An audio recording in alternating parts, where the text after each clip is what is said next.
The kingdom of Oyo stretched far and wide, its walls strong, its markets full, and its people proud of their lineage. From the bustling traders in the market squares to the hunters returning from the forests, Oyo was a land of rhythm and power.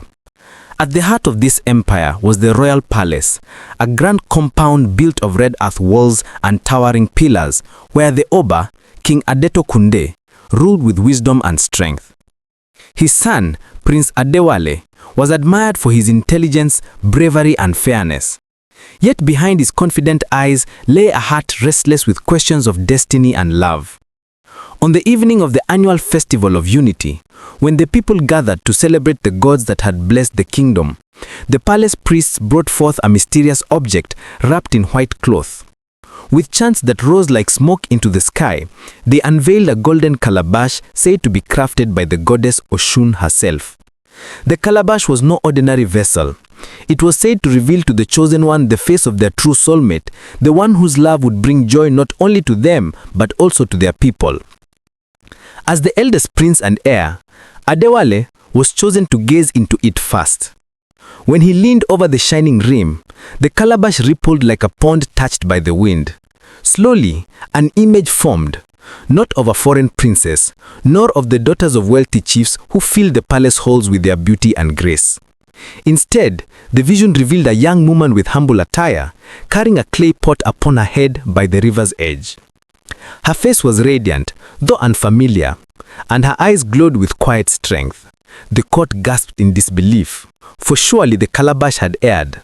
Could the gods truly mean for their prince to love a commoner? Adewale's heart pounded, torn between duty and the spark of fate he felt rising within him. The court erupted in murmurs after the calabash revealed the face of a humble maiden. Some chiefs whispered it was a sign of doom. Others believed it was a test from the gods. The Oba's brow furrowed as he considered the weight of tradition. Marriages of royalty were meant to strengthen political alliances, not weaken them. Queen Mother Yetunde, ever protective of her son, leaned close to the Oba and spoke softly. The calabash does not lie, but how can a river girl hold the destiny of Oyo? Prince Adewale could barely focus on the chatter around him. The maiden's image lingered in his mind like a flame in the dark. Who was she? Why had the gods chosen her, when powerful kingdoms offered their daughters to Oyo's throne? That night, as drums thundered across the festival grounds and masquerades danced under torchlight, Adewale slipped away to the palace gardens. He gazed at the moonlit sky and prayed silently to the Orishas for guidance. Duty to his people weighed heavily, yet his heart tugged him towards the unknown. At dawn, Adewale disguised himself in a simple wrapper and left the palace walls. Guided only by the memory of the calabash's vision, he journeyed toward the Oshun River. The path led through villages alive with chatter, past women pounding yams, and children playing ayo beneath the trees. Finally, he reached the river bank, where maidens balanced clay pots on their heads, laughing as cool water splashed around their feet. And there she was, the maiden from the vision. Her name, he would later learn, was Adebisi, daughter of a potter.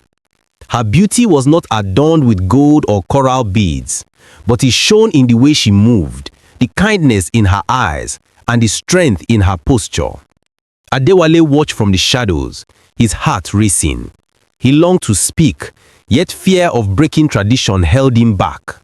When Adebisi noticed him staring, she smiled politely before lowering her gaze, unaware of the storm she had stirred within the prince's soul. Back at the palace, the council of elders grew restless. Neighboring kingdoms sent envoys with gifts, hoping their princesses would be chosen as the prince's bride. The Oba, torn between his role as father and king, summoned Adewale for counsel. "My son," he began, his voice heavy with authority, "a king must sometimes sacrifice personal desire for the good of his people. The calabash has spoken, but can love alone feed a kingdom? Can it shield us from war?" Adewale lowered his head, torn between filial duty and his heart's yearning. He could not reveal that he had already seen the maiden by the river. Still, he resolved that he must know her better, for only then could he decide if the god's will was truly his own. Adewale returned often to the river in disguise. He watched as Adebisi fetched water, sang with her friends, and helped her aging father mold clay pots. Finally, one evening, he approached her directly. "May I help you carry that pot?" he asked, his voice trembling slightly. She laughed, surprised by the stranger's politeness. "I have carried heavier loads, but if you wish to help, I will not refuse." As they walked together, Adewale listened to her speak of simple joys, her love for her family, the peace of the river, her dreams of learning to paint pottery with colors from the earth. He admired her humility and strength. She, in turn, found something familiar yet mysterious in his gaze. Though she did not know his true identity, she sensed he carried a weight far greater than that of clay pots. Their conversations deepened, weaving a bond neither could ignore. Not everyone welcomed Adebisi's growing closeness with the disguised prince. Among the young men of the village was Sunkanmi, a hunter known for his arrogance. He had long sought Adebisi's hand, believing her beauty deserved no one but himself. When he saw her walking with the stranger, jealousy burned within him like fire. "Who is this man who follows you like a shadow?" Sunkanmi demanded one day, his voice sharp. Adebisi replied calmly, "He is a friend, nothing more." But Sunkanmi did not believe her. From that day, he vowed to uncover the stranger's secrets. If he could not win Adebisi's love, he would ensure no one else did, especially not this mysterious man who seemed to steal her heart with every passing day. Weeks later, the annual festival of drums filled Oyo with music and dance. People from surrounding villages gathered to watch drummers compete, their rhythms echoing across the land. Adewale, still in disguise, invited Adebisi and her family to attend. She marveled at the grandeur of the city, unaware that her companion was no commoner. As the drums thundered, Adewale's younger brother, Prince Olawale, noticed his brother slipping into the crowd with a maiden of striking beauty. Suspicion stirred within him. Olawale, ambitious and eager for the throne, realized that if Adewale defied tradition, the chiefs might turn against him, opening a path for Olawale to claim power. He resolved to watch closely, for secrets revealed at the right moment could shift the balance of destiny. Late one night, Adewale finally confessed the truth to Adebisi. In the quiet palace gardens, away from prying eyes, he revealed his identity as the heir to Oyo's throne. Adebisi's eyes widened in shock, her heart racing. "You, a prince?" she whispered. "Yes," Adewale said, taking her hands in his. "But before the gods, I am only a man who has found love. You are the one the Golden Calabash revealed to me." Tears welled in her eyes, not from joy, but from fear.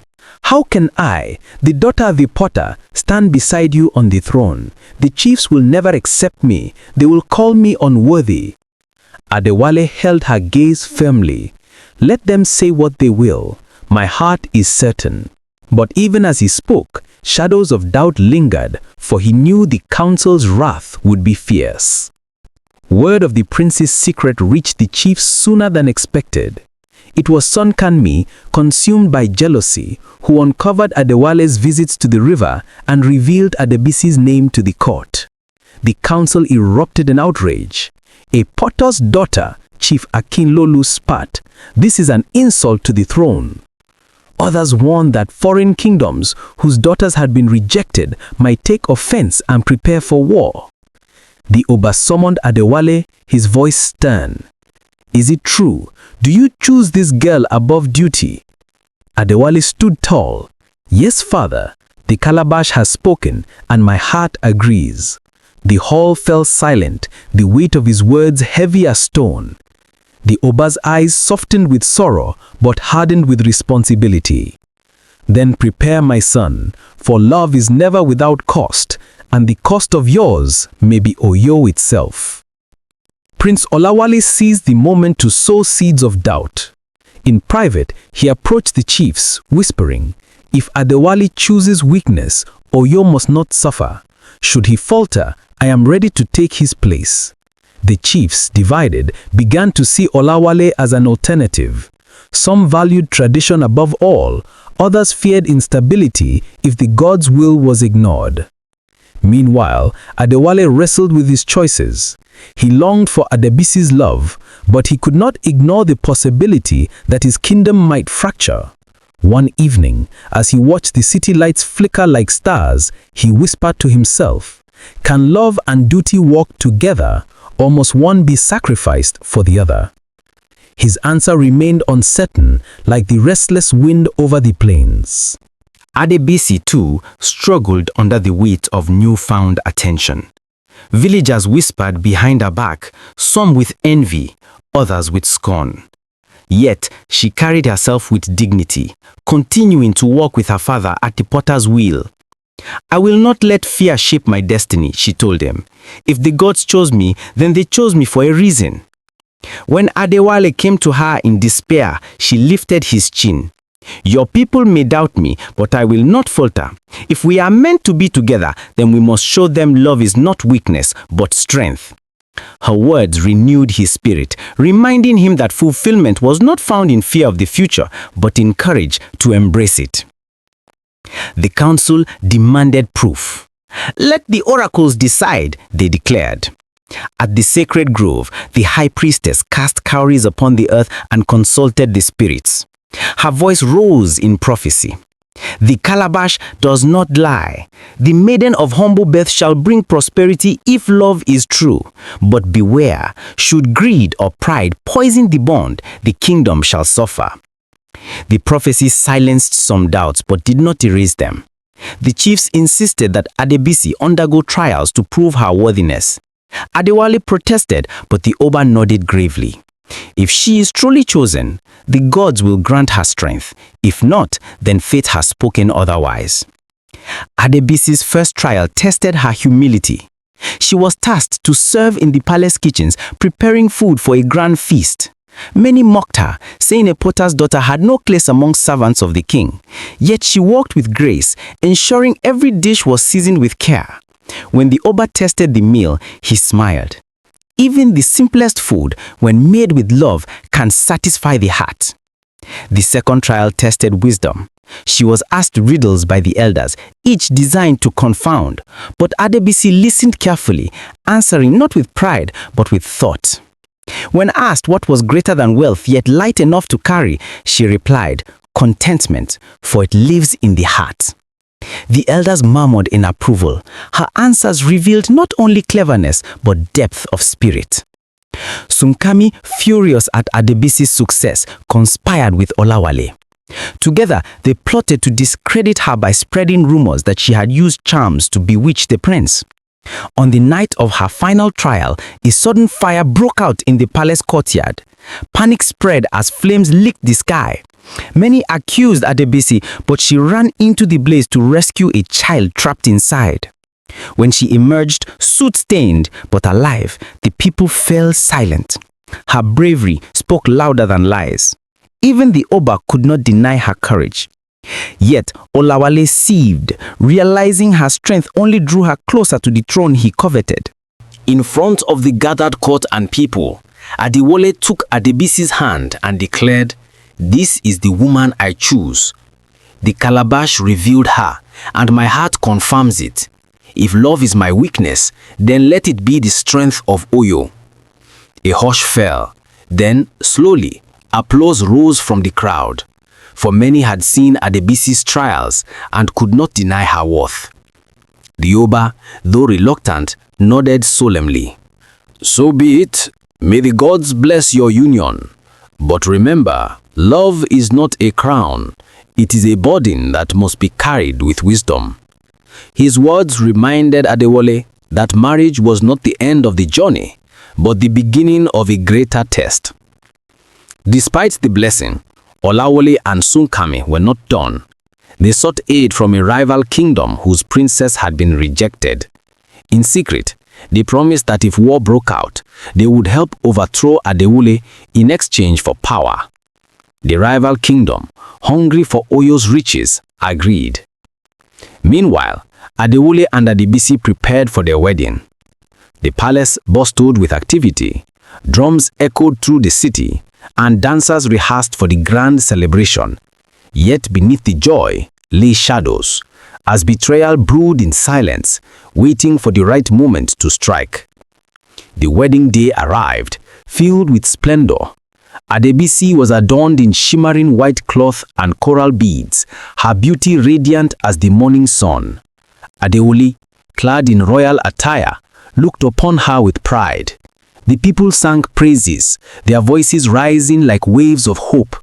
But as vows were exchanged, enemy warriors stormed the palace gates, secretly led by Olawale's betrayal. Chaos erupted as drums of joy turned into drums of war. Adewale drew his sword, standing beside his bride. "Today I fight not only for my kingdom, but for the woman who carries my heart."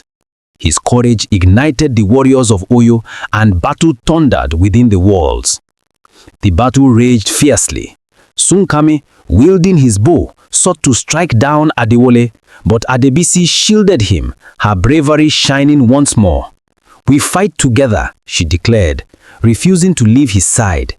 Her courage inspired the people, who rallied against the invaders. At the height of the battle, Adewale confronted Olawale. "Brother, why betray us?" Olawale's eyes burned with envy. "Because the throne should be mine. You chose love over duty, and I will not see Oyo fall for your weakness." Their swords clashed, sparks flying, until Adewale disarmed him. But instead of striking the final blow, he turned away. "You are my brother. Let the gods judge you, not I." Olawale fell to his knees, defeated by mercy more than steel. The invaders, seeing their allies defeated, fled into the night. Oyo's warriors rejoiced, lifting their voices in praise. The Oba embraced his son, tears glistening in his eyes. "You have proven that love is not weakness, but the strength of kings." The gods were wise in their choice. Adebisi, though weary from battle, stood tall beside Adewale. The people cheered for her, no longer seeing a potter's daughter, but a queen chosen by both destiny and courage. Even the chiefs who once opposed her bowed in respect, acknowledging her worth. The Golden Calabash had spoken true, and its prophecy fulfilled. Months later, peace returned to Oyo. Trade flourished, the people thrived, and the kingdom grew stronger than before. Adewale and Adebisi ruled side by side, their love a beacon that united rich and poor alike. The Oba, proud of his son, passed the mantle of leadership to him, confident in the future. Under their reign, Oyo was not only prosperous but joyful. Festivals were filled with laughter, the markets with abundance, and the hearts of the people with hope. Adewale often gazed at the golden calabash displayed in the palace hall, remembering how it had begun his journey. He would smile at Adebisi and whisper, "The calabash revealed my soulmate, but it was love that revealed my destiny." And so, the story of the prince and the potter's daughter became legend, a tale of love, sacrifice, and fulfillment that echoed through the ages.